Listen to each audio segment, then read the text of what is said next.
You were the one everyone called, not because they asked if you were okay first, just because they knew you'd pick up. You became the person people leaned on before you ever decided to be that person. It just happened. Someone needed you, and you showed up. Then someone else needed you, and you showed up again. Then it became who you were. The strong one, the reliable one, the one who handles it. And somewhere along the way, you stopped asking whether you wanted that role. You just kept filling it. And now it fits so well, you've forgotten what it felt like to not be wearing it.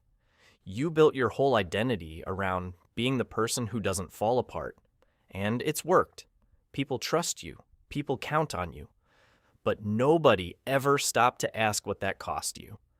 The first thing people don't see is how exhausting it is to hold everyone else's weight while pretending you're not tired. You sit in Zoom calls nodding along while managing someone's crisis in your iMessages at the same time. You keep your voice steady. You say the right thing. You hold it together because everyone expects you to hold it together. And then you drive home and the music comes on, and for about 3 minutes on the highway, you finally let yourself feel how heavy everything has been. Dr. Brené Brown at the University of Houston calls this emotional labor, the invisible work of managing your feelings so others don't have to manage theirs. You've been doing it for so long it doesn't feel like work anymore. It just feels like you, and that's the most exhausting part. The weight stopped feeling like weight. You stopped noticing how much you were carrying because carrying became your default state. And then there's the thing that happens when someone actually asks how you're doing. Not the casual "how are you" at the start of a meeting. A real question, eyes on you. Waiting, and you freeze for a second. Because you've answered that question for other people 1,000 times, but nobody asks it to you that often. And when they do, you say fine. You say busy. You say honestly, things are okay. Because the full answer feels like too much to put on someone. Because you've spent so long being the person who carries things that you don't know how to hand something over without feeling guilty about the weight you're transferring. So you swallow it. You smile. You redirect the conversation back to them because that's where you're more comfortable anyway. There's also this pattern that shows up in small moments you might not even notice.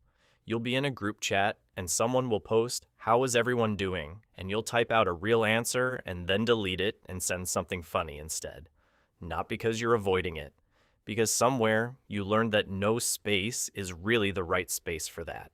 So you perform fine across every platform: Slack, iMessage, Instagram, in person, and the performance gets so consistent that even the people closest to you genuinely don't know how much you're carrying right now. You've made it too easy for them to not know. What's harder to admit is that part of you doesn't trust people to actually hold it. You've watched what happens when you let something slip. The conversations pivot back to them. The check-ins trail off by the next morning. You've shown up for people at 2 a.m. and learned, slowly, that the favor doesn't always come back. So you stopped asking.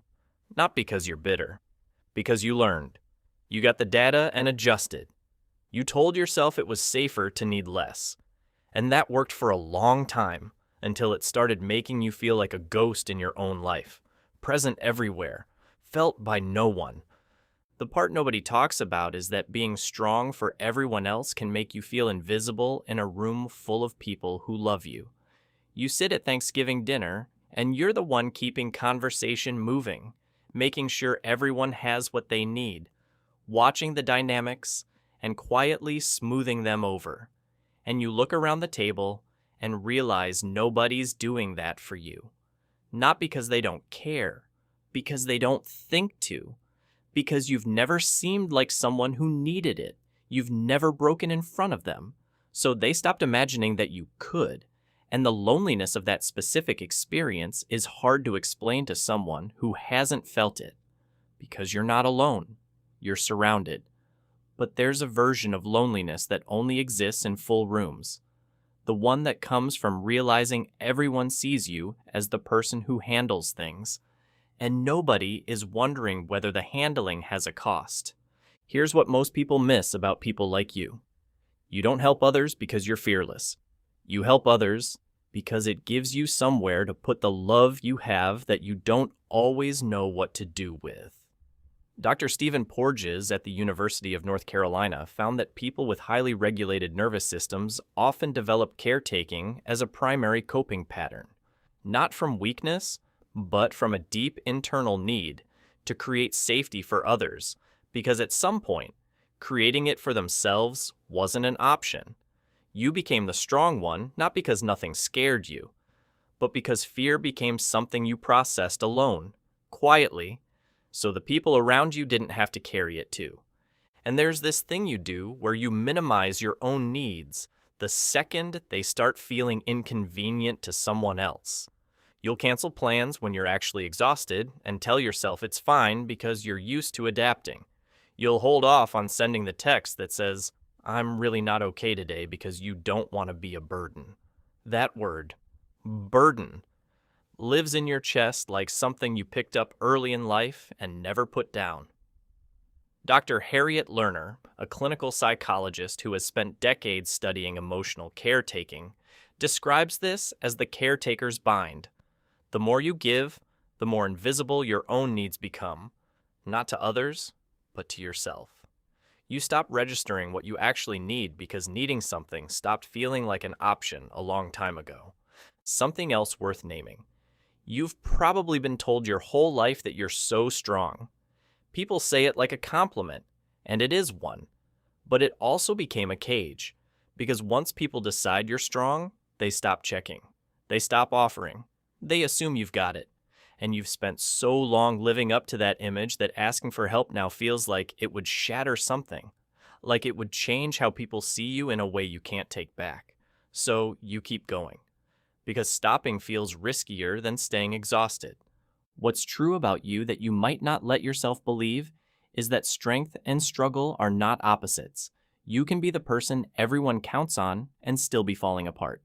Those two things can exist in the same body at the same time. The problem isn't that you're strong. The problem is that you've convinced yourself that being strong means never being the one who needs something. And that's not strength. That's a really convincing performance of it. One you've been rehearsing so long you forgot it was a performance at all. The thing that might actually change your life is this. Letting someone see you on a hard day is not weakness. It's not burdening them. It's giving them the chance to show up for you the way you've always shown up for everyone else.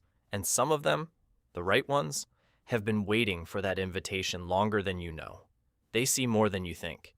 They've just been following your lead, and you keep telling them you're fine. You've held a lot of people together. You've shown up when nobody else did. You've kept going when everything in you wanted to stop. You've absorbed panic so other people didn't have to feel it. You've steadied rooms just by walking into them. That is real. That is yours. Nobody can take what you've given. But you are not a support system. You are a person. And people who were always the strong one deserve to finally put something down. They deserve to be in a room where someone else is watching to make sure they're okay. They deserve to rest in the presence of someone who sees how much they've been carrying and stays anyway. Drop a comment below. Has anyone ever actually checked on you and meant it? I reply to every comment in the first hour. If this video described someone in your life, send it to them and subscribe. We post every Thursday and Sunday 2 psychology videos a week.